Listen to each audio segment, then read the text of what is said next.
that at? It's in the settings. So the three little dots, Yeah. you click on it, and then it'll say Zoom in the middle. Okay, perfect. All right, so our mics are hot. So Okay, nice. watch your mouth. Watch your mouth. Why do I need to watch my mouth? People are being mean to me right now. Are they? Yeah. I'm okay with it, though. You're okay with the mean tweets? Yeah, what is that, Jimmy Kimmel? Oh yeah, Jimmy Kimmel Live, the mean tweets. That is so funny. So we got a lot we got to talk about, man. We got the Spurs game coming up. We have the mean tweets. A lot of people getting emotional, man. You know, dude, it's just fucking sports, dude. What's up, Mario Cavazos? He says, "What up, homies? What up, Mario? Thanks for joining us this morning. Live Mike Wednesday's back. Damn right it's back. Goddamn right it's back." Gonna have my daily Taylor Swift reference. Charlie Hernandez, F them Jimenez, I got your back. Let's say that dude on Twitter calling you out in Carolina saying, "I don't know." Shit, that's hilarious. Tim Gonzalez, what good, Tim? Thanks for joining us, man. Good morning. I am feeling better, Tim. Thanks for asking, man. I feel a lot better today.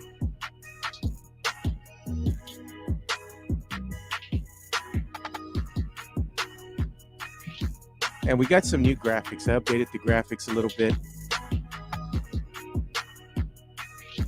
I think I'm going to get us a new intro song. I want something a little bit more snazzy. Kind of remember the Dua Lipa days from the MJ Acquired Taste? Yeah. Maybe we should bring that one back. Got little little music, little dance music. Yeah, you know? it sounded like Queen. Is what Queen. It was. I'll go with Dua Lipa, man. Chris Gonzalez, why do we get it all this rain? What's going on, San Antonio? What's going on, South Texas? My name is Mikey Jimenez, and this is the Alamo City Sportscast coming at you from San Antonio, Texas, the west side of San Antonio. Puro West Side. West Bear County represented as well. My name is Mikey Jimenez. Joe Garcia producing today's show on a rainy Wednesday, right? It's Wednesday today. Yeah, dude, we forget what the fuck day it is already, dude. It's Wednesday. It's my Friday, brother. Oh, nice. Maybe we should do some day drinking on tomorrow's show. Oh my God. I'm kind of in a limbo right now at work right now. So I'm transitioning my licenses, which means I can't do anything for 2 weeks. Yeah. So I'm not unemployed. I am a business owner, but you're a freelancer. But my licenses take 3 weeks to transfer. Damn, dude. So it's just I can't do anything. So Yeah. I'm just kind of twiddling my thumbs right now. I'll give us a little pour for tomorrow's show, man. A little pour, a little Yeah. Buffalo Trace. Hey, you got to bring the bottle, though. I owe you a bottle. I owe you a bottle. What's going on, everybody? We are live right now on Twitter, Facebook, and on YouTube. Like and subscribe on YouTube, by the way. If you are watching this on Facebook, we love you. But make your happy ass over to YouTube. Please like and subscribe because that's what gets us credit, okay? Facebook does it as a service. Twitter is erasing our streams immediately after the show ends. It's stupid. You know what we're going to wind up doing, dude? I'm going to be honest with you guys. Next week, we're just going to strictly stick to YouTube. We're going to go ahead and put the notifications that we have gone live. But let's just cut the cord already, dude. Let's just exclusive to YouTube. Facebook's getting weird. Twitter's getting weird. YouTube's giving us nothing but love. We're going to stick to the platform that loves us the most. And that's the thing is that, you know, in order for a podcast to be successful, it has to be on YouTube. It can't be anywhere else. We get somewhere in the range of 50 to 100 views on Facebook per day. We get hundreds of views on Twitter per day, depending on the topic and depending on the show. And the fact of the matter is that we don't get credit for it. We need to direct traffic onto the YouTube. Yeah. And if you go on our YouTube and you subscribe to the Alamo City Sportscast, you can be part of the show and leave us a comment, and we can see them and read them to you in real time. Lots of people already coming in. We see Jesus Rivera, Tim Gonzalez, Anthony L. all coming in already. Yeah, man. Appreciate I like this comment right here. Anthony L. Jimenez lives rent-free on some people's Twitter world. So we're going to get into that because I'm going to pull a Jimmy Kimmel today, and we're going to do mean tweets. Okay, mean tweets directed at me. How about this? Should I go as far as to read some of the mean tweets that were not at me? What pussies? Come on, man. If you're going to talk crap about me on Twitter, at me. Jeff Garcia from Locked On Spurs and Ken's 5 was talking about this because he was messaging me. He goes, dude, so many people are afraid to at you. You know, what does at mean? So that I can see it. At MJM. So Jeff wasn't the only person. I had multiple people reach out to me, go, dude, did you see what this person said? See what this person said? What they called you? And I'm like, if you're gonna come at me, bro. Don't just keep yourself secret. Yeah. Hey, we're like, you know, Chris Leja says, man, we grown men here, dude. We're all grown men. If you want to go ahead and talk shit, talk your shit, dude. But at us at least, you know. Exactly. I mean, let us be part of this. So we'll get into that. We do have a poll on Twitter at MJ Acquired Taste, which is basically asking the question, in Pop we trust? ? That's all it says, right? Do we believe that that Pop's going to turn this team around into a winning team? Or are we done with Pop, like I said? Okay, like I believe. We'll get into that as well. Spurs back in action tonight. It is Chet versus Wemby at the Frost Bank Center. Dude, Chet has been playing like trash the past 2 or 3 weeks or so. Wemby has overtaken Chet Holmgren in the eyes of a lot of casino sports books right now. So the whole debate about who's going to be Rookie of the Year, I think it's trending more and more towards Victor Wembanyama. People got pissed off at me a couple of weeks ago when I said that at that point in time, it was Chet's award, but it has changed. Times have changed, and Wemby's playing so well right now, coming off a 30-plus point performance the other night against the 76ers. Yep. Embiid with 70 points. By the way, thanks to Carolina Teague for being on the show yesterday. She fired people up, man. She was on fire, when I asked her the question, are you embarrassed that the Spurs gave up 70 points to one player? Dude, so many Spurs fans were like, well, I mean, Embiid's just really good. He's just really good. So it's okay. Pop made absolutely no adjustments. Hey, Christopher Leja's got me laughing, bro. Well, he goes, people can't at you if you block the comments. I don't block comments. I if you want to know who I've blocked on Twitter, I bet you I have blocked maybe 2 people in my entire life, and I have blocked like 7 politicians. Oh, yeah. That's basically it. That's what I don't want to see. I don't block a lot of people. I really don't. I bet you if I went on my block list on Twitter right now, you might see 2 people. It used to be 5 or 6, but I let 3 or 4 out of jail the other day. Yeah, I paroled them. You paroled them. Oh God. So we'll get into that. By the way, the NFL ratings came out. To those of you who argue that you do not want to see Taylor Swift out there, we're gonna go over the ratings of that game, the Bills-Chiefs game from over the weekend, because it was astro-fucking-nomical. I bet, bro. We were saying Taylor's good for business, right? Dude, we'll talk about how good for business on that. Hey, just to let the people know, you're seeing something new up in the upper corner here. I don't know if it's in your upper right, or your upper left-hand side, but we have the QR code there for the Buy Me the Coffee. So if you enjoy the show, you enjoy what we do, send us some love, man. Give us a tip. You can tip us as low as $1. You can tip us as high as $5. We leave it up to you, but we greatly appreciate y'all's support. Very nice. Very nice. Rudolph Gonzalez reached out to us on our YouTube stream saying, I'm always going at Mike and I've never been blocked. That's right. You know why? Because if you go after the take, that's fine. You go after the person. Like people will say, oh, well, you're overweight, Jimenez. Well, so is like 90% of San Antonio. Okay. But the fact of the matter is that doesn't get me riled up or so. Yeah. But if you affect my business, that's when I get a little bit pissed off. Okay. That's the only thing that really ticks me off is if you go after me and you insinuate certain things about me that are untrue. Okay. Aside from that, we're all good. We're going to have a new segment that we're going to do on a daily basis called our favorite TikTok of the day. And today it's going to feature a former NFL and mostly a college football star. His take on being married to a Latina. He's a white guy. So we're going to get into that as well. One of our favorite celebrity crushes from back in the 90s turned 50 years old. So we're going to have to debate this. Okay. I mean, is 50 the new 30? Because I saw that photo that she posted, and I'll get that for you, Joe. Yeah. Dude, seriously. She's still a nugget. I'm telling you, forever a nugget. If she's still hot at this age, she hot forever, bro. She hot forever, man. Forever. If we have time, we'll get into Kevin Durant, because Kevin Durant is talking nonsense right now about that he thinks he's one of the GOATs. Really? I mean, he's top 25 all time. But he's asking the question, why is he not considered to be top 5 or top 10? Because you're not. Okay. Maybe we'll talk about the Cowboys as well. The NFL playoffs are going to get going again. AFC Championship game, NFC Championship game. I didn't realize that Jared Goff, we talk about the Cowboys, how they haven't been in the conference championship, not much less the Super Bowl, right? Conference championship in 28 years. Jared Goff has taken 2 teams to the conference championship game. And that's just so weird about the quarterback position in the NFL. It's like, well, we consider to be elite and not elite. I'm going to jot that down, because a lot of crap's being thrown at Brock Purdy right now. Why? The dude's just, he's even killed, dude. He doesn't make mistakes. And look at what his team is doing. And I question whether or not you need a star quarterback to win anymore. The idea, because do you need to have a Patrick Mahomes? Do you need to have a Lamar Jackson or Josh Allen? Or do you need a Brock Purdy, a Jared Goff? Do you need to have what they like to call a game manager? Would you rather have a game manager and a lot of good parts on the outside? That's the general, man. They're like little generals out on the court. Yeah. On the field, you know?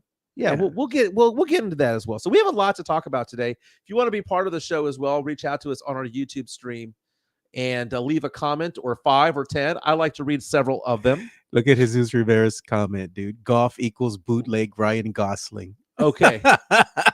Now, but they all have something in common, though, man. I mean, Ryan Gosling, Jared Goff does look like Ryan Gosling, gone through the printing machine 4 or 5 times, right? He's a good-looking guy. Yeah. But the fact of the matter is that Jared Goff has what I believe is the hottest wag, the wife and girlfriends of the NFL. Jared Goff is married to Kristen Harper, not dating her, married to Kristen Harper. Swimsuit edition, SI swimsuit edition, supermodel. She is hot. We showed a photo of her, or photos of her earlier this week. I remember. And people were reaching out going, did not realize Jared Goff has that much game. Hey, man. That dude, he's pulling. He's pulling. He's pulling a 1 seed. He's pulling a 1 seed. Speaking of 1 seeds, I'm gonna, I love how we do this podcast, and sometimes things just kind of come up to us. Sydney Sweeney is going to be on the next episode of Hot Ones. Have you seen the show Hot Ones? I have, dude. Okay, it's on Peacock right now. Yeah. All the seasons are on Peacock. I've seen the TikToks, but I've never really seen an entire show. Dude, now I'm addicted to that. So we'll get into that as well. Roby Juan Kenobi asking the question, Goff over Dak? Dude, they're the same person. I don't know, man. Goff's a winner. Goff's a winner. Goff is a winner, bro. Let's be honest. Very, very nice. By the way, thank you to all of you all who reached out to us, have been passing along our YouTube page and sharing it so that we get more subscribers. Yesterday, we had a little bit of a milestone. We got to 650. Yeah, dude. Yesterday. The goal is to get to 1,000 as quickly as possible. I would love to have that by the end of March. Hey, if we get to 1,000, maybe Jimenez gets the Marbach. Oh no, dude! I make money outside of here.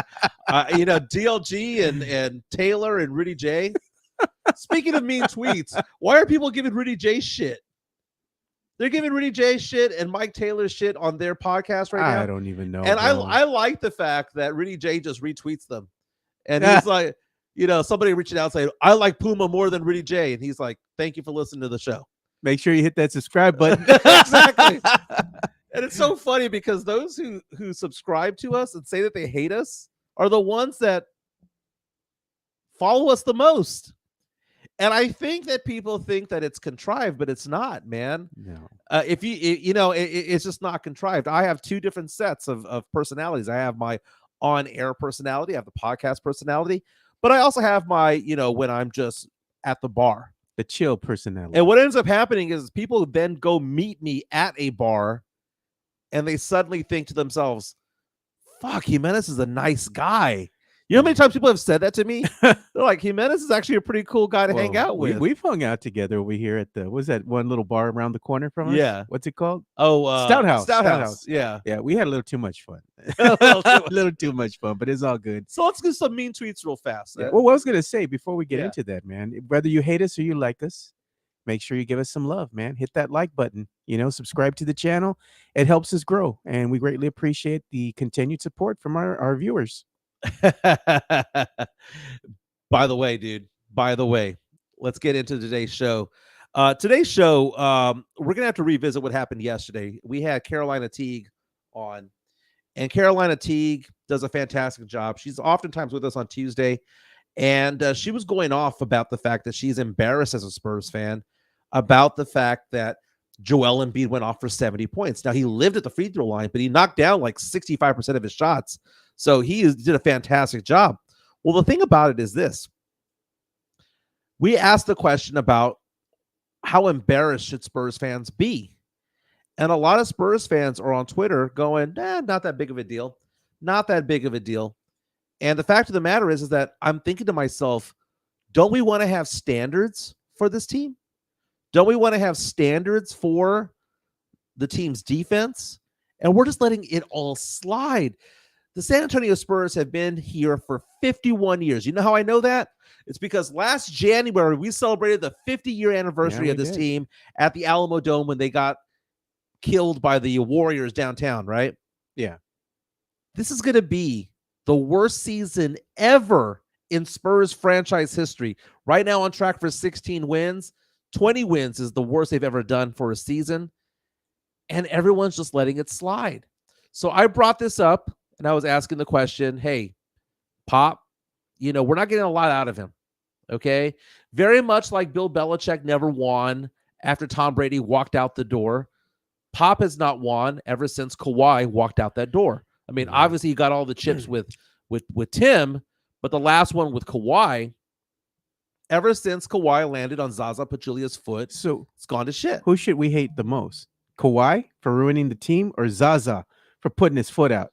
It's funny that you say that because the more that I think about it, the more that I think that Zaza incident might have been a blessing. Because had we had Kawhi, when playing, is one of the 10 best players in the NBA. Yeah, I think he had a triple-double earlier this week. Yeah, he's getting old, though. Well, his body's old. Yeah.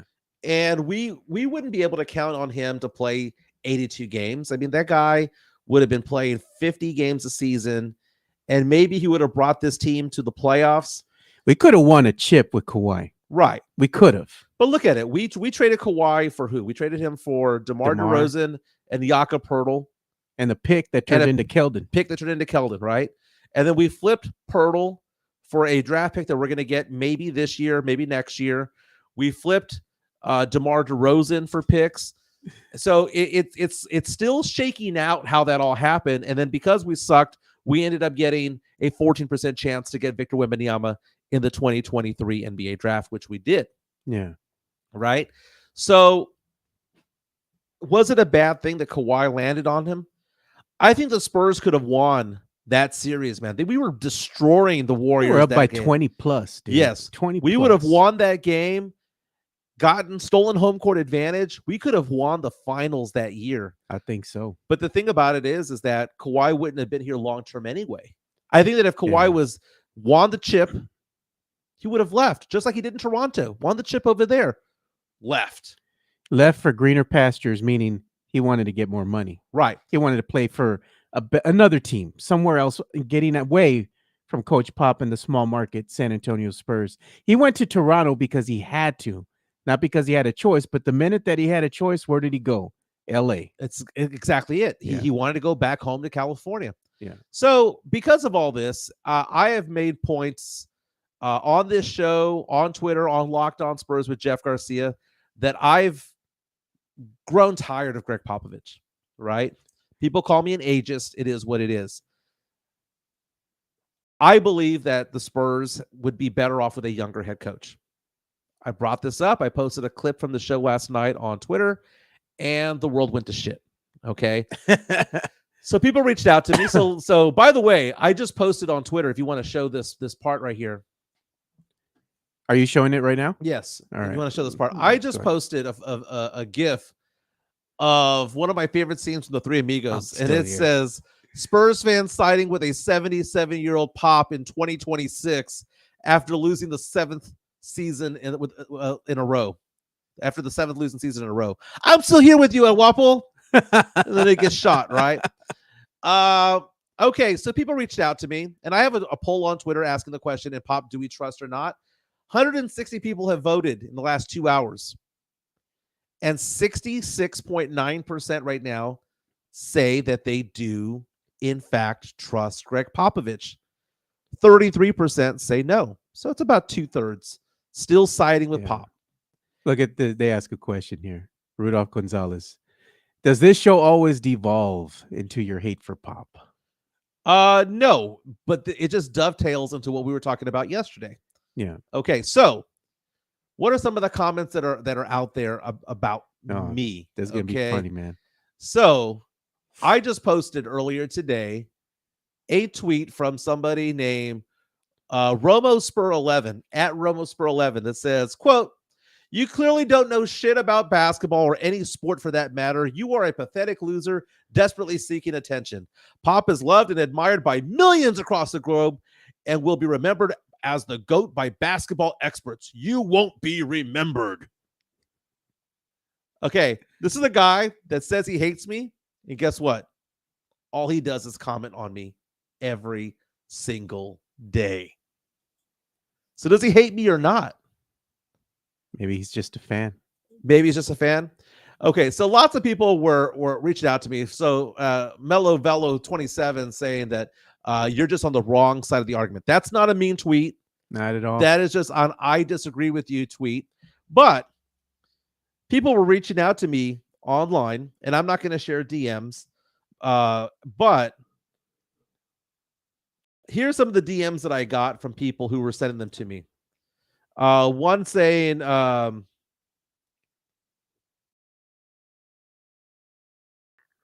from a guy named Edgar says, "When I criticize Pop, I bring context. And am I frustrated? Yes.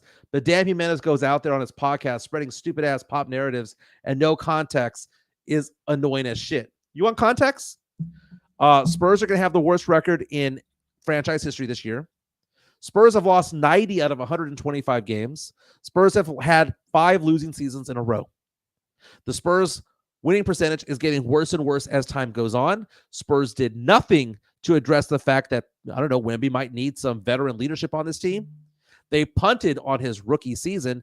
And so many people reach out and say, but Wemby says that he enjoys being with Pop.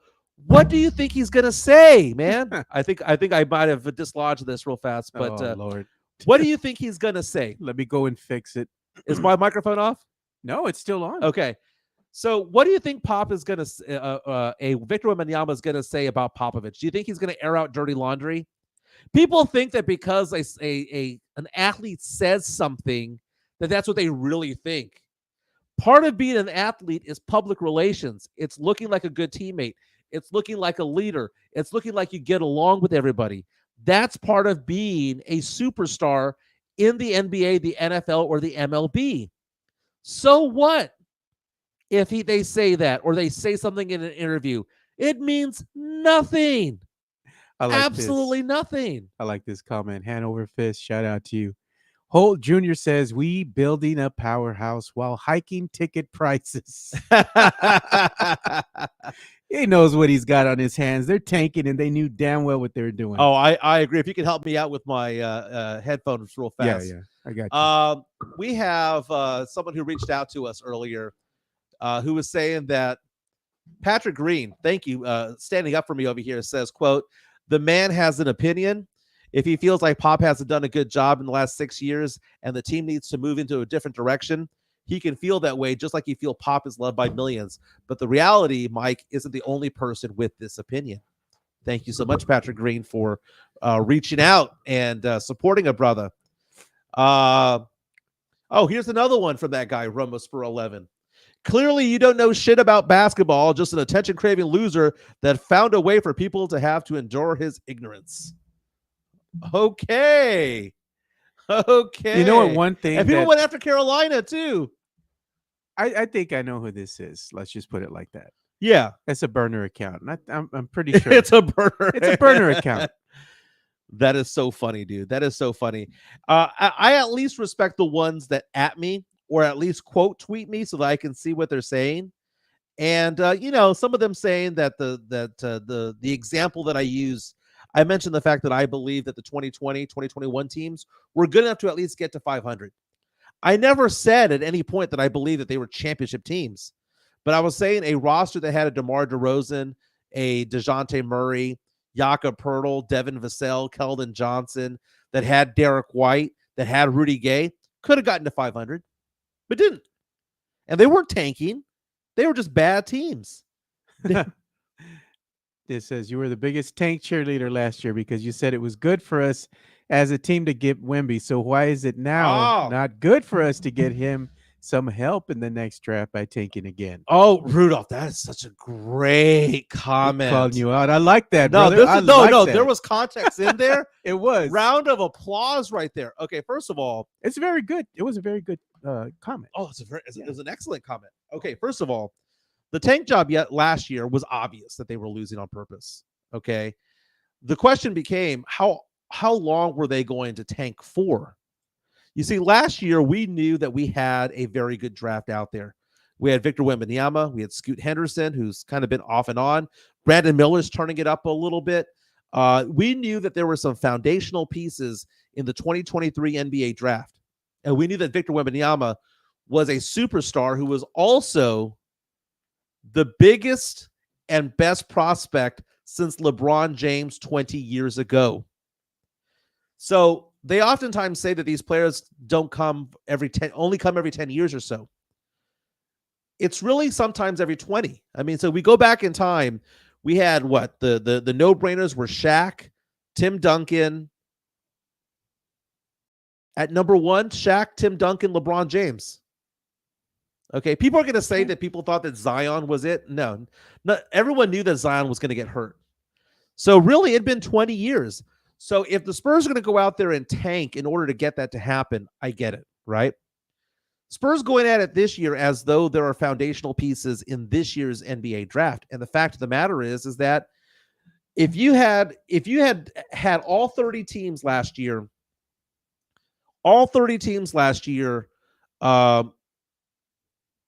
pick at number one, nobody was going to pick Brandon Miller. No. Nobody was going to pick Scoot. Everybody would have picked Victor Wembanyama. But in this upcoming draft, fact of the matter is that a lot of these players, whether it be Alexander Sarr, Nikola Topic, Zachary Risache, Ron Holland, these guys right there, those are four players right there that, depending on the team that gets number one, could take them. This is not a very strong draft. You might have some decent players and there's some decent pieces. And as of right now, the Spurs have the potential of having 2 first-round draft picks. We have our own, which as of right now, the Spurs have the 3rd worst record in the NBA, which means in theory, we can draft anywhere between 1 and 7, but more than likely around 3. I'd say 3 or 5. Yeah. 5 is actually the highest percentage, or one of the highest percentages. The Spurs also have the ability of losing the Toronto pick because the Toronto pick is top 6 protected. And right now, Toronto has the 6th worst record in the league. They got rid of OG. They got rid of Pascal Siakam, or they're in the process of all of these things. All these moves that they're making, they're going to be losing. So the Spurs are going to kick not only Charlotte's first rounder into next year, they're going to kick, there's a 50% chance of kicking Toronto's into 2025 also. Spurs have their own pick next year. Spurs have Chicago's top 10 protected. The Spurs also have an unprotected pick by the Atlanta Hawks. That means we could have up to 5 first-rounders next year. So asking the question, why tank this year? It's because we already have the superstar. Because how many years did Wemby sign for? 4. He didn't sign for 20. He signed for 4. If he wants to get out after 4, he can get out after 4. So don't you think that maybe if you get the phenom that is the top 20, is the best prospect in 20 years, that maybe you should do something? The Spurs fans kind of act as though they didn't realize that we had won Wemby until the June draft. No, we won that draft like 5 or 6 weeks before. And then we knew free agency was coming. We knew all this was happening. And the Spurs just sat on their hands and didn't do anything other than extend Zach Collins and extend Devin Vassell. So the Spurs punted in his first season. And Pop even said it as much, saying what? What did Pop say? We're going to see how things shake out. Yeah. We're just going to roll the ball out there and see what we got. They punted on his first season. He's not going to be here forever if he doesn't want to be here forever. And I don't care what he says to the media. I don't care how many HEB commercials he does. We don't know what his feelings are. I don't know them, so I'm not going to pretend like I do. But I don't want you as Spurs fans to pretend like you know what he's thinking either, based on an interview, which is done by what? Public relations? That's the PR part of the job. Dude, okay. If you hated your boss, would you say something online? Hell no, you wouldn't. Dude, that thunder right now? Is that thunder, dude? That is thunder. Wow. Either that or there was an 18-wheeler crash in front of us. Nah. Holy heck, that was loud. Thunderclap. It was a thunderclap. Yeah. Thunderclap. That's what you call BB Rexa in a bikini. No, bro. That's not BB, man. No, I'd say that in a good way. BB good, though. That's like Lizzo, man. Oh. Gross. Okay. So I didn't want to get too much into it, but let's just say this. Here's what I'm saying. If you don't like me, but still listen, still follow, hey, man, I got nothing but love for you. If you're going to come at me on Twitter, have nothing but love for you. But do be the common decency of adding me so that I can respond. That's all I'm saying. That's all I'm saying. Spurs back in action tonight. It's going to be a late start for the Spurs. Typically, they get going around 7 or 7:30 p.m. at the Frost Bank Center. But instead, this game is going to be nationally televised on ESPN. So tip-off is just after 8:30. So if you're going to the game tonight, you're not leaving until after 11 o'clock or so.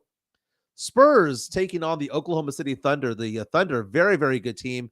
The battle for Rookie of the Year. It is the battle for Rookie of the Year. Spurs 8-35, Thunder 39 and 13. That doesn't sound right. Let me see here. OKC. Let's see. 30 and 13. I'm sorry. Shai Gilgeous-Alexander. We're talking about Rookie of the Year. SGA. Yeah. Could be the MVP this year. I mean, Embiid's playing playing at that level, but SGA, obviously in the top 5 or 10. Thunder at 30 and 13. Tickets going for as low as $11 at the Frost Bank Center. So go get some tickets. That should be a good matchup, though, between Wemby and Chet, though. Yeah, OKC favored by 8.5. Yeah. Yeah, so, dude, Victor Wembanyama has been blowing up, man. 8 of the last 9 games, more than 20 points. Chet Holmgren, though, 4 of the last 5 games, not even in double figures. Did you watch the end of the game last night of Oklahoma City? And I want to say it was who did OKC play yesterday? OKC played the Portland Trailblazers. Oh my God, did you watch the end of that game? No, man, I didn't get. I was busy working, dude. Work was crazy. Okay, so the Thunder suck. Yeah, I mean, not the Thunder. The Thunder are good. The Trailblazers suck, right? Trailblazers are 12 and 31. They went into OKC, had a 1-point lead with about 15 seconds to go. One of the Blazers players gets trapped right past the midcourt line. He's double teamed, right? Yeah. Double teamed. He's trapped. You have his head coach, Chauncey Billups, running up, calling timeout. He's about 1.5 feet behind the official, screaming timeout. Timeout was not granted. What ended up happening was the player for Portland dribbled the ball one more time, got called for a double dribble. Chauncey Billups lost his mind, was teed up. Jeez. Thunder go and tie the game on the technical, get the ball back because of the turnover, win the game 111-109, all because Chauncey Billups did not get the timeout that he was screaming for. The NBA released a statement on the game saying that nothing wrong happened. They called the guy the slot official, which in my business, because I do high school basketball, college basketball, we refer to that as the C official. Yeah. The C official was doing that play. They were saying that it's the C official's job to keep an eye on the play at all times. Well, here's the thing. There are 3 officials on the court. So if you're going to give me that bullshit, that means the trail official, who, by the way, had nobody in his area, should have been the one monitoring the timeout situation, should have been the one that had noticed that Chauncey Billups is behind the official with a T behind him calling timeouts. I cannot believe the NBA Officials Association is going out there and defending that official who did not grant the timeout. You know, in that situation, that Chauncey Billups is going to call timeout.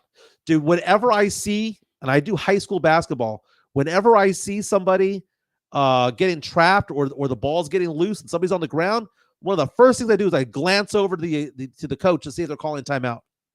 It does not take that much. But the thing is that the C official who was calling that play couldn't call timeout because Chauncey Billups is directly behind him.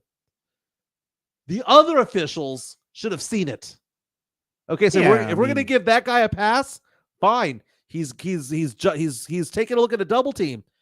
But all the other officials, the two other officials on the court, had to have seen that Chauncey Billups was behind him, was behind the play by a foot, was at the midcourt line requesting this. And Thunder go on to win that game 111-109, favored by 8.5 points tonight. So the Spurs have the benefit of being at home and have the benefit of having a day of rest, where the Thunder played a very, very close game last night over there in Oklahoma City. But tonight it is about Chet versus Victor Wembanyama. Victor Wembanyama, according to a lot of sports books right now, is now the favorite all over again to win Rookie of the Year. Chet not playing so well. If you go onto Twitter, Jeff G Spurs Zone, follow Jeff Garcia on Locked On Spurs. Follow him on Twitter. Follow him on Threads. Follow him on Kens5.com. Follow him on YouTube. I follow on Locked On Spurs podcast on YouTube, and I also do it on Spotify as well. I'm going to be the guest on Friday. He has a story out there talking about that he posted on Twitter today, where they're trying to rank the top 5 centers in all of the NBA. And there is somebody who does not believe that Victor Wembanyama is in the top 5. And of course, that person is former Spurs Steven Jackson. Of course. Steven Jackson listed as top 5 centers, has Chet Holmgren at number 4, does not list Victor Wembanyama. My whole thing about it is this: do people consider Victor Wembanyama to be a center or not? Because he hasn't played center the entire season. He's played center, the last 3 weeks? So I'm going to give a benefit of the doubt when it comes to that. What position is Wemby? I think he plays better at the center position than he did as, let's say, a power forward or a forward, you know? And it looks like when he's at the center position, the team is better, you know? Mm-hmm. And one of the things I like here, too, is I like this comment here from Joker. I don't know if you saw that, because this was breaking news late last evening, is that he says, "Can you all explain to me how Doc Rivers keeps getting head coaching jobs because the Bucks just hired him?" And that news was crazy that it broke, because it broke on CNN. And you would have thought that Shams or Adrian Wojnarowski would have broke that story, but it was not to be. It was actually CNN who broke the story that Doc Rivers was actually hired by the Milwaukee Bucks as the new head coach. Yeah, so Doc Rivers, according to ESPN, is also reporting on it as well. He's going to be replacing Adrian Griffin as head coach of Giannis and the Milwaukee Bucks. You know that has Giannis written all over it. They wouldn't have done it without his consent. Yeah. Milwaukee Bucks, though, right now the 2 seed in the East at 30-13. But he loses his job, so it looks a little bit weird. I mean, this is a guy that they've won 6 of the last 10 games. They've won the last 2. But a lot of people believe that they're not playing to their potential, because though they have a very good record, their point differential is kind of shaky. They're giving up over 120 points per game, which is one of the worst in the East right now, one of the worst in the entire NBA. So because of that, I can see them wanting to move on a little bit. It's weird, though, because what happened with Griffin is reportedly he lost the locker room. Right. And reportedly it was after, I believe it was a win that they had. And he went in there and he was just kind of like talking with them and kind of, in a sense, berating the team a little bit, Right. and at that point they just like, yeah, we're just not, we're not into this coaching, the way that the coaching style, of Mr. Griffin.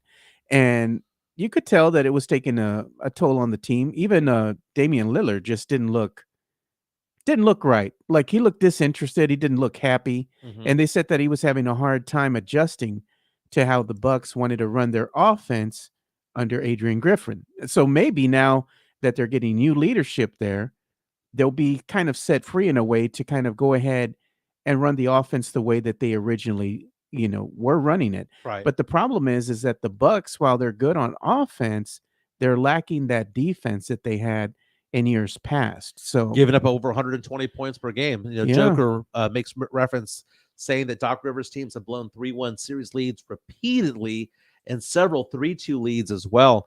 Doc yeah, Rivers first became a head coach in 1999 for the Orlando Magic when he was 38 years old. He is now 62 years old rather. And, the guy has nearly 1,100 wins for a career, is a one-time NBA champion as head coach, won in 2007, 2008 with the Boston Celtics. They were 66-16 that particular season. The guy has a winning percentage of .590. He's not a bad coach. He's not an elite one. He has a big name because Doc Rivers, when he played for the Hawks, was a very big name. Doc Rivers played for the San Antonio Spurs in the late 90s as well. Did I ever tell you the story about Doc Rivers yelling at me at the oh no, at the Alamo Dome? is this a tall tale? It's not a tall tale because it happened in real life. What did they say? Picks, or it didn't happen? Pixar didn't have. Yeah, there were no phones there. Yeah. Doc Rivers. I was doing post game interviews for KSAT, and I was a teenager. I was like 17, 18 years old at the Alamo Dome trying to get an interview with some of these players. And Doc Rivers looks at me, and I'm trying to ask him a question, and he screamed at me, "What? What do you want to ask me?" Blah blah blah, and went off on me for like 4 or 5 seconds. And I kind of looked at him and I asked him a question still. Yeah. And he looked at me and said, "What's your name, man?" I said, "My name's Michael." And he goes, "Dude," he goes, "you're doing a great job." He goes, "It'll never get any worse than what I did for you right there." He goes, "I was just being a jerk in order to like get a rise out of you, but I'm doing that for a reason." He goes, "It'll never be any worse than that. You came firing with a question after all of that. And I'm so glad. I'm so glad." So he wasn't doing it to be a dick. He was doing it to kind of teach me a lesson. Speaking of which, didn't mention this, by the way, but if you can go back to my Twitter, Yeah. Because I'm thinking back of my KSAT days. Do you remember Cordell Patrick? I do. Cordell Patrick was a sportscaster for KSAT back in the 90s. He was very popular back in the day. Have we talked about this? I don't think we have. I don't think we have talked about him. So Cordell almost lost his life last week in California. Now he's working for ESPN. He does a lot of the color commentary and announcing for Texas State basketball games. But the thing is that he was involved in a crash. And if you can see this video right here, that's him flying out over the median. Dude. He broke several bones. Cordell Patrick, formerly of KSAT 12. The story goes he was going out fishing or hunting or something like that with his wife. They were in an RV. He stood up to go to the restroom because, the RVs have a restroom inside there. He looked over at his wife. His wife was asleep at the wheel. Jeez, dude. He grabbed the steering wheel. It hit the side of the median. He got ejected outside the driver's window over the median, and someone driving by with a camera in their car caught the whole thing happening, and his body on the side of the road right there. Just tumbling, dude. Yeah. Damn. So I have some stories about Cordell. Cordell was a nice guy. Still is a nice guy, I'm sure. Went to Texas State. I was at Texas State. The exact same thing that Doc Rivers did to me, he did to me at Houston Oilers training camp at Incarnate Word. Not Incarnate Word, Trinity is where they used to have it. And he tried yelling and at me and this other intern. The other intern got pissed off and like cried about it and took off. And I stood there and I took it. And he said, "Michael, you have thick skin. You have thick skin. You're going to make it in this world. And I had a 12-year journalism career afterwards. So Cordell Patrick, hope you're feeling better, my man. Again, this happened on Highway 14 in just outside of Los Angeles, California. But KSAT did a story about this a couple of days ago. But that's why I don't let my wife drive. She will fall asleep, dude. Yeah. No joke, man. Like 30 minutes driving and she's already getting sleepy and cars going right, going left, swerving. I'm like, damn, man. Lots of people reaching out to us. You can follow us on Twitter. I'm at MJ Acquired Taste. Joe is at Two Shots Podcast. Cordell Patrick, great guy, dude. Great guy. One of the funny stories I have about Cordell was that years ago, we were under an ice storm at KSAT. And I think at that point in time, I was working in the news department. And you know what happens when it ices over in San Antonio, when it gets down to 20 degrees and it's icy? They shut down all the freeways, right? So the people at KSAT decided to get the hotel that's about half a mile away so that we can all go over there, walk over there if we need to, get a good night's rest, then come on back to the station, right? Because why? Everything was shut down. Well, we go to the hotel and we're waiting for, we're just kind of hanging out in the lobby. Middle of the night, 2, 3 in the morning, Cordell and his friends show up like nothing is happening. Like his entourage comes with him, and they walk into the hotel room after a night of going out.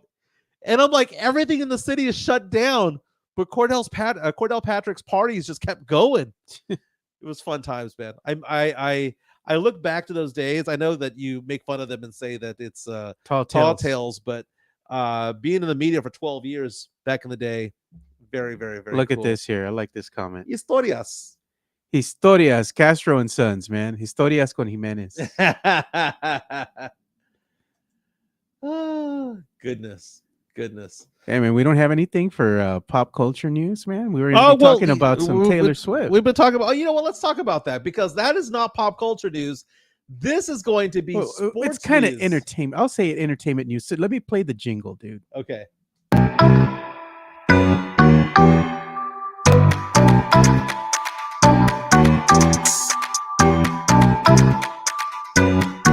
That's a little beat that you like. Dude. Very nice. Okay, so here's the thing. A lot of people have been giving Taylor Swift some shit because, she's America's sweetheart, right? It's gone from like Julia Roberts to Meg Ryan. It goes along the way. And I think at some point it was Zendaya. I think America's sweetheart right now is Taylor Swift. Oh, most definitely, man. She's been all over the place, especially with NFL fans. I agree. And people get pissed off about the fact that she's, she's at the games. She's supporting her boyfriend, Travis Kelce. And I think a lot of people are just upset that the Chiefs keep winning. Chiefs are in the AFC Championship game for the 6th year in a row. The first time Taylor Swift going out there. So when they started dating back in like September or so, people thought it was kind of a publicity stunt, but she's been going to his games. He goes to her concerts. She's kind of off for right now. And the fact of the matter is that I mention to people all the time that people like Taylor Swift more than they hate her. I would have to agree with that, man. And she is bringing people into the arena, if you will, of sports. And I have a lot of people on TikTok who say, I get to watch these games with my daughter when she never had any interest. Oh, yeah. A lot of younger viewers. She's pissing off a lot of the older viewers, but they're getting more younger viewers. Well, the thing is that the ratings are out for this past weekend's games. And according to Hollywood Reporter, Sports Illustrated, and a few other sites, it says, quote, CBS drew the largest audience on record for an NFL divisional playoff game with Sunday's telecast of the Kansas City Chiefs over the Buffalo Bills. The game averaged 50.39 million viewers.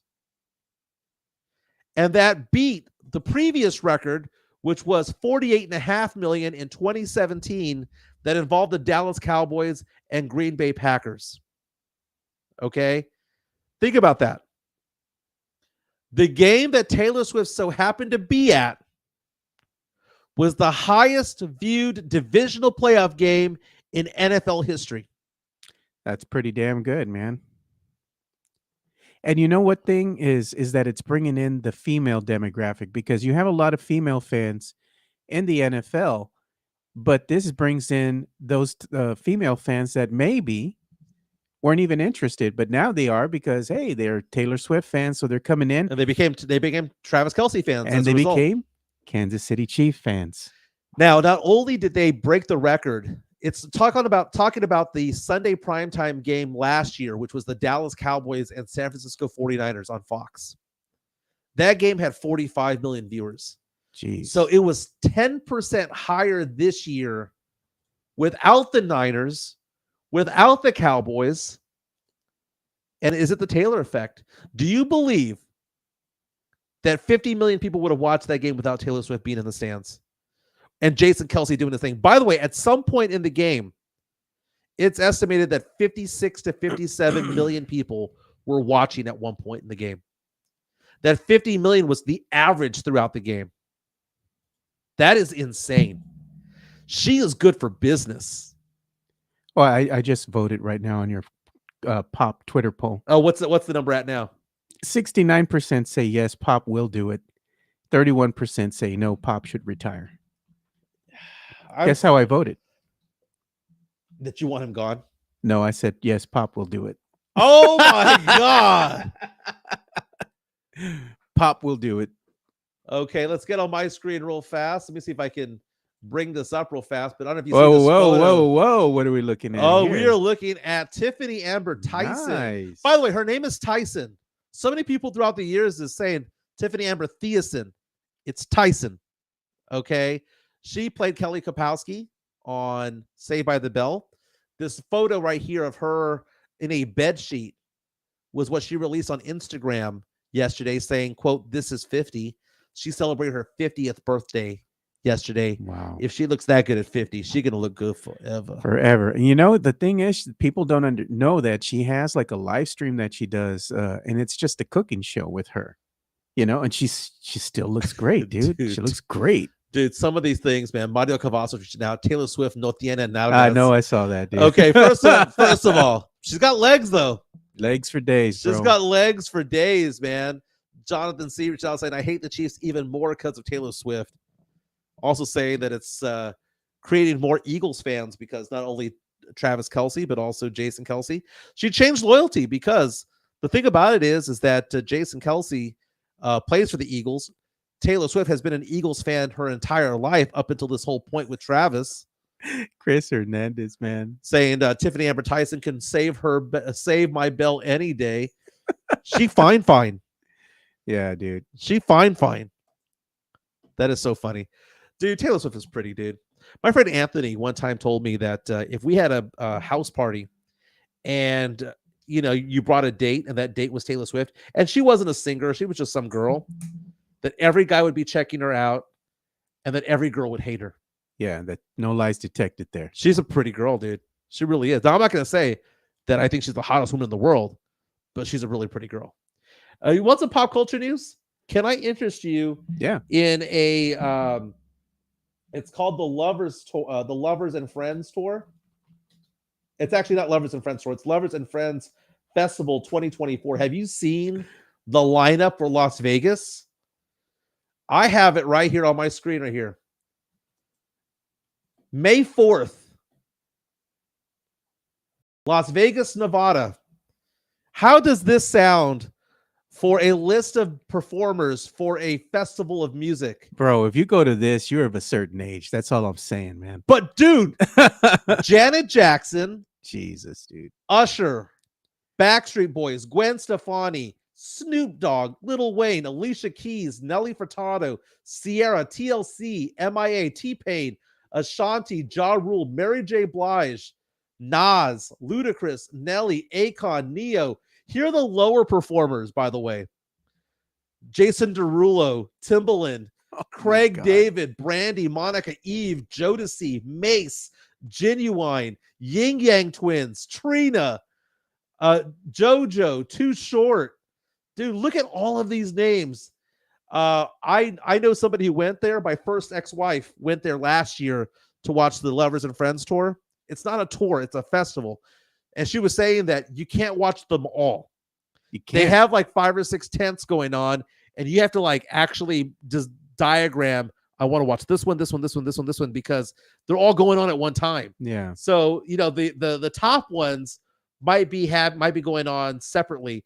But if you want to watch Brandy, for example, it's like South by Southwest. Yeah. You've got like 20 different venues all in one area.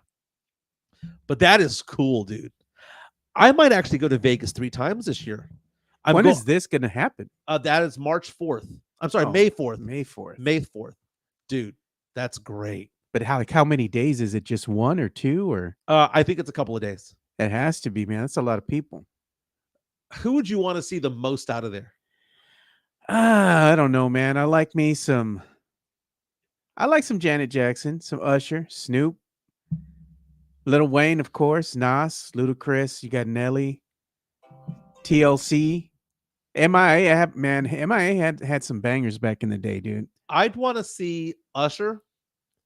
I'd want to see Nelly Furtado because she is my celebrity crush. She's one of them. Backstreet Boys don't interest me at all, bro. It doesn't interest me at all. I mean, I don't mind them. I'm not going to pretend like I didn't like their music back in the day. I'm not going to lie. Okay. I would go see some Gwen Stefani, but I ain't there for the music. Yeah. I mean, that's another one that's 50 and looking fine. You know what? I would like to see Nelly. She still look good, dude. She still looks good. And she can sing, man. She can. I've seen her in concert before. I saw her back in the 90s. Nelly.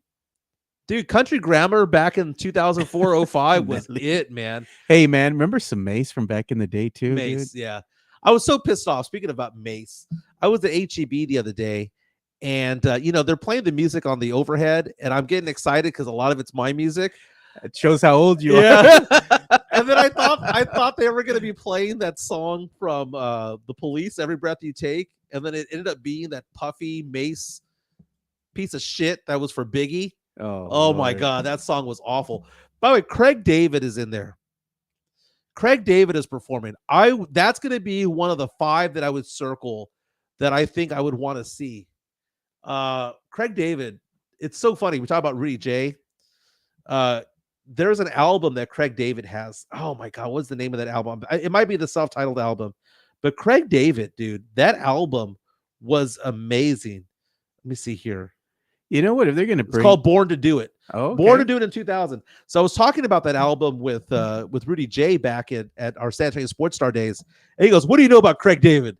And I rattled off like 7 or 8 songs that I like from that album. He was like, "All right, you know Craig David." But going to Vegas 3 times because I've already bought my tickets to go to March Madness, right? Okay. So I'm going to be there the Thursday and Friday of March Madness for round 1. I'll be there on Saturday and Sunday for round 2. So I'll probably have to do the show from March Madness. That'd be nice. If I go to this in May, that'd be pretty cool. And then I have to go to Vegas again in July for my daughter's 21st birthday. Jonathan C. reaches out to us and says, Nelly Furtado dancing in Promiscuous Girl. Dude. And who was she dancing with? She was dancing with a young Jennifer Lopez in that video. And at the end, you have stupid Justin Timberlake dancing like an idiot in the background. I hated that. No, Chris Gonzalez saying, speaking of Nugget, have you seen Nelly Furtado? Yeah. Damn straight I have. Nelly Furtado. You know what I was going to say, man? They have this Lovers and Friends, show that's going on in Vegas. They're going to have that, dude. Why can't they bring La Semana Alegre back, dude? You remember that from Fiesta, bro? Yeah. Like, let's bring that back. And by the way, for those of you who see my search history here, it says Nelly Furtado thick. Dude, she is ridiculously fine, dude. Nelly Furtado, Portuguese. Look at oh my God, Nelly Furtado. Whoa, Nelly. Dude. I still like me some BB though. I mean, this isn't the BB vibe. I mean, Portuguese. I dig the Portuguese. Nelly Furtado, dude. She good. She look straight good. Up nugget. Look good, bro. Straight up nugget. So we've talked about Kelly Kapowski turning 50. Tiffany Amber Tyson. Talked about Nelly Furtado. We have a lot that we've talked about today. Yeah, you said Nelly Furtado twice already. Dude, she fine, dude. She's like still on my top 10 list. By the way, also on that festival is Maya. Dude, Maya has been on my celebrity list for about 25 years running. That is a good looking girl. Well, what is that? Dude, these girls don't age, man. It's good genes, man. Oh my goodness. Goodness. She's rocking the hoop earrings. Dude, I mean, hoop earrings and a white hat. Oh, gets me every time, my man. Gets me every time. I remember one time I was having a conversation with Carolina. And I was talking to her about, I think it was a show that we had. And I was like, oh, yeah, me and Mike were going over hotties of the 90s or something like that. Yeah. And I don't know how we started getting into the conversation. And Carolina out of nowhere tells me, you can tell a lot about a girl by her eyebrows. And I just busted out laughing. And then when I talk with Carolina, sometimes I tell her that and she starts laughing, dude. You know, it's funny because you and I grew up on a certain side of town. Yeah. And the hoop earrings were a thing. And like people would ask, well, how big is too big? I'm like, is there such a thing as too big? You know, I like them the size of a coaster. You know, I want to be able to fit my drink inside of the earrings. Oh, God. That's like a 5-inch hoop. I think that's what that is right there. Oh, daddy like a lot. But man, people reaching out to us on Twitter right now. Still debating about Gregg Popovich and whether or not he can turn this team into a winner. One of the best questions that was asked of me was someone asked the question, define a winner. Is it 500? Is it better than that? I would say 46 wins is the winner. 46 and 36. Win a little bit more than you lose. That hasn't happened here with the Spurs for quite some time. Yeah. And people are still I don't want this to be, Joe, where we go 28 years like Cowboy fans. The drought. That's what I don't want. I don't see that drought ending anywhere near, for the Cowboy fans. It's not going to end. It's just going to continue. But for Spurs fans, I think that drought of the Spurs not being in that playoff tourney or being in the playoffs period, I think that'll come to an end here probably within the next 3 seasons. I hope so. Yeah. Rob reaches out to us and says, time for Pop to go was 2 seasons ago. Not sure what he put in the Kool-Aid to have all these fans thinking he can just stay here as long as he wants and produce without producing a winning team. Shit, at this rate, he'll have the record for most losses too. Jeez. Pop gotta go. Very cool. Jonathan C. reaches out to us on our YouTube stream, says, if she wears hoop earrings, Dickies, and Nikes, stay away. She will cut you. The G Nikes. Mario Cavazos, what about the row of shrimp gold earrings? Dude, you are a man of a certain age, Mario Cavazos, if you remember the shrimp earrings. That's more Westlake's than it is Ingram Park Mall. That's the 90s, bro. That is, dude. 90s, man. You would see that over at Joe's Volcano on a Sunday night. Yeah, those girls, they were ready to throw down, dude, all the time at Joe's Volcanoes. Every time you went to Joe's, there was going to be a fight either inside on the dance floor somewhere or outside in the parking lot. Every weekend, dude, this would happen. Yeah, every time. You're right, and it always started inside, but made its way outside. Right? Yeah, it's either inside or outside, one of the two, man. So, I'm thinking back about my clubbing days because I used to go all the time. I mean, it was just a rite of passage. You'd have to go to Joe's Volcano, you'd have to go to Atrium, Park Place, it was like Club Antro, Planeta Mexico, Planeta, all of those places, right? And then the sprinkle in the country ones, Midnight Ropaho and all that stuff. Yeah. I question whether or not I actually enjoyed myself back then. I enjoyed myself back then, but you know what? Me and my boys used to go hang out at one place that was near downtown. They used to call it the Rhino Room. And that was kind of a little bit nicer of a bar, You had to have a little bit of money to go there. And it was not bad, dude. The one place that had the hottest girls, though, was Planeta. That was the place, man. That was the place. I'm trying to find old photos of the atrium. Jonathan C. Joe's Volcano reeked of Aquanet.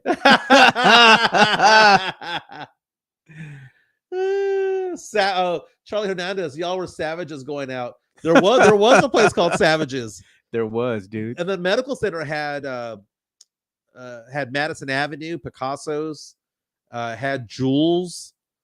The Drinkery, that was pretty good. Babcock Bar was pretty cool. And then if you want to go old school, there was a place called Whiskey's. I think it's still It's around. still around, right dude. behind Ding Hao. Yeah, dude. The picture of Long Island Ices. Yeah, I see it all the time, especially if I'm gonna go and meet my wife for lunch or something over in the medical center. Yeah, I always pass by and I'm like, this place is still living, dude. Like, damn. Yeah. Hey, if you've been to Whiskey's, you've been to Barton's Boozery, you've been to Joe's Volcano, you don't need any vaccinations, bro. Like, you are good. You are good. and what's funny is, and this is what I'm thinking. So I have been paying off debt for the longest time. Yeah. You get a student loan, you start paying it off. You get car payments, you start paying them off, and various things. I am of the good fortune that my business has done so well that I'm on track around February 15th of being debt free. That's a good feeling, man. Now, minus my house and my car. I will have a car payment and I will have a house payment. I'm almost done paying off my house, actually. Yeah. Oh, nice. Yeah. They only got 3 more years. Wow. And we're done. Wow. We're done. So I'm thinking about it and I'm like, man, every tab I ever rang up is paid for. Every tab in my 20s, 30s, and 40s is paid up. Everything is paid up.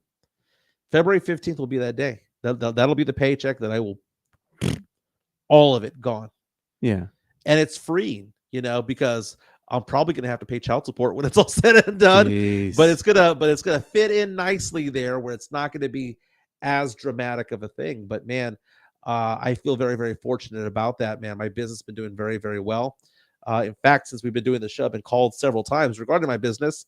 But the fact of the matter is that I appreciate everybody out there. Again, you can tip us, buy us a coffee, if you will, top right. That doesn't go to me. That goes to Joe. Yeah, it's going to go to all of us. I'm going to spread it across for me, you, and Brandon, because we're going to use it, to make bigger and better things for the show. Don't worry about me, man. All this equipment that you have over here, just apply it to that, man. Just apply it to that. Yeah, and that's exactly what I do. I get that, and we use it for things in the studio. Yeah. Joe's Volcano song every time, according to Mario Cavazos, was "Come On, Eileen." Oh God, man, dude. Every time I would go to Park Place, it was, "I wanna fuck you like an animal." 9 Inch Nails. Closer by 9 Inch Nails. Yeah, that was that song. You know what song I remember at Mario at Joe's Volcano was "You Spin Me Right Round, Baby, man. Right round like a record, baby, round, round, round, round." Something like that. We do need to get a karaoke night or something going on here. Thinking about getting a karaoke machine for my house. That'd be fun. I have an air hockey table that I added. I got that for my kids. We were my son who has special needs. We were playing air hockey early this morning. So we got that. I'm, the divorced life. I'm just turning the house into my own thing. Thinking about adding a karaoke machine. Thinking about adding another game because I want my house to be something that is like people can come over to the house and hang out. Yeah. When I was married, or when she was still in the house, she hated people coming over to the house, and I'm like, well, shit. If it's my house now, let's make it a place for us to hang out, have a nice little bar, invite some friends over, watch games and things like that. So, getting my shit in order, man, getting it all going. Mario asking the question, "Hey Joe, when are you going to come out with Alamo City Sportscast merch for us to buy?" That's a good question. Yeah, we'll start having some stuff, we'll have some stuff coming in here. I have to work on everything and design everything, so it takes me a little bit of time. I'm working on some Spurs merch, which I already had the prototypes and I gave out to some of my family members for over the holidays, back in Christmas and whatnot. So now that I've got that kind of narrowed down, I can focus on other things. So we'll focus on some Alamo City Sportscast merch, but we do have the capability already built into YouTube to go ahead and start selling merch and have that featured while we're doing the show. So I've already laid out the foundational work for everything. So now that we transition over to YouTube, we're going to be able to do bigger and better things. Hey, one last thing, by the way, before we go, we forgot to mention the fact that a former San Antonio Mission was inducted into the Hall of Fame yesterday. Wow. Who was it? Baseball Hall of Fame writers added Joe Mauer, Todd Helton, and former San Antonio Mission, former Texas Ranger, Adrian Beltre into the Hall of Fame. You need to have 75% of the vote to get in. And Adrian Beltre got 95% of the vote. Todd Helton got 79.7%. Joe Mauer got 76%. Just missing it, Billy Wagner. He's got one more year left, I believe, of eligibility. Billy Wagner at 74%. You need 75 to get in. Jeez. Billy Wagner played for the Astros for many years, one of the best closers of all time. The one that I'm surprised about, though, is the fact that Gary Sheffield did not make it, and I believe this was his last time on the ballot. He was at 63.9%. But Adrian Beltre, before we go, one of my favorite things about Adrian Beltre was not so much that he hit so many homers. So if you go through his stats, by the way, Adrian Beltre is, he hit a ton of homers, dude. His stats were amazing. 93% voting for him. He retired in 2018. But this is the guy that had 3,166 hits. You get to 3,000, you're going to get in. And as far as RBIs are concerned, man, 1,700, had a very, very, very good career. 477 homers. It was a no-brainer that he was going to get in. But one of my favorite things about Adrian Beltre was that he would get pissed off if you touched his head. Do you remember that? Yeah. Let me see if I could find this. Let me see. I'm posting this video right now on YouTube right here. If you could check out this video. Yeah, let me go ahead and play it right now. Prepare for Adrian Beltre. I don't know if Beltre was a germaphobe or what. Huge piss. But if he hit a home run, you try touching his head, he would lose his shit. Watch, here comes.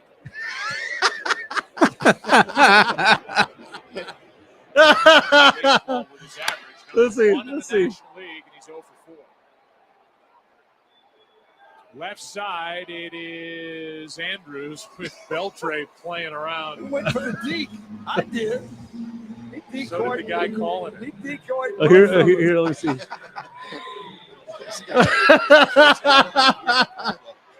They're all touching it. He got a fastball. He got a pitch that time. Leave me alone. And he popped him up. Dude, Adrian Beltre was a character, baby. Absolute character. He would stare down his teammates. What is he doing? Oh, this video is so great, man. So great. But Adrian Beltre, former Texas Ranger, former San Antonio Mission, going to be inducted into the Hall of Fame in Cooperstown. Congratulations to him. Very, very, very, very cool, man. Before we go, Tim Gonzalez reaches out to us and says, I know I tagged you and Joe about Ariana Roberson's post on Twitter. Ariana Roberson from San Antonio is going to be part of, what was it again? It was some sort of, it's like the McDonald's All-American stuff, if I'm not mistaken. Yeah. So she was from Clark High School and is going to be taking part in the McDonald's All-American game. She's going to be playing for Duke. Very, very, very cool. Yeah, I just saw this right now from Jeff McDonald, the Express News. 8 minutes ago, he posted Trey Jones, his ankle, because of, maybe he'd be out tonight because of his ankle. Yeah. He did not participate in shoot-around this morning. It says official injury report is not yet out, but this would not bode well for his availability tonight versus OKC. So Spurs might be without their point guard. Spurs favored to lose tonight by 8.5 points. Again, congratulations again to Ariana Roberson being named to the McDonald's All-American team. Who will tip off against the East. She's part of the defending 6A state champions, the Clark Cougars, and she'll be playing for Duke next year. Very, very, very cool. Have you seen that girl who plays for Reagan, plays volleyball? I think they might have had a story. I think I saw her because they had stories about her on the local news. Dude, she is amazing, dude. I can't think of her name right now, but I'll find it. We'll do that for a future day. But I've been seeing TikToks about her. One of the best prospects right now in for college volleyball, but she plays for Reagan right now here in town. I think she's a junior. Absolutely amazing. She might actually be a big star in the future. Before we go, ESPN's reporting that the Milwaukee Bucks have agreed to a deal with Doc Rivers. Doc Rivers taking over for Adrian Griffin, who had a really good record, but again, they give up a lot of points on D. Doc Rivers is going to be that guy. The Portland Trailblazers are protesting their loss last night to the Oklahoma City Thunder. Let's see how that goes. And again, tonight you have the Spurs taking on the Oklahoma City Thunder. Tip-off just after 8:30. It's going to be on ESPN. And one last thing, the Green Bay Packers got rid of their defensive coordinator. Lots to talk about today. Yep. This has been a fun show. If you want to sponsor, reach out to us. My name is Mikey Jimenez. I'm at MJ Acquired Taste. Joe Garcia is at Two Shots Podcasts. Yep. Very, very, very cool. Jonathan C. reaching out to us, saying that someone named Michael Terry from Antonian has 17 college offers, including Texas, UTSA, Oregon, and more. Wow. Very cool. Congratulations. Very, very, very cool. Thank you for the support. Don't forget to like and don't forget to subscribe and don't forget to share our content. Put it on your Facebook page. Put it on your Twitter feed. Whatever the case may be, we really do appreciate it. I'm Mike. That's Joe. Tonight, go Spurs, go. See you tomorrow. Let's get it. See y'all boys tomorrow.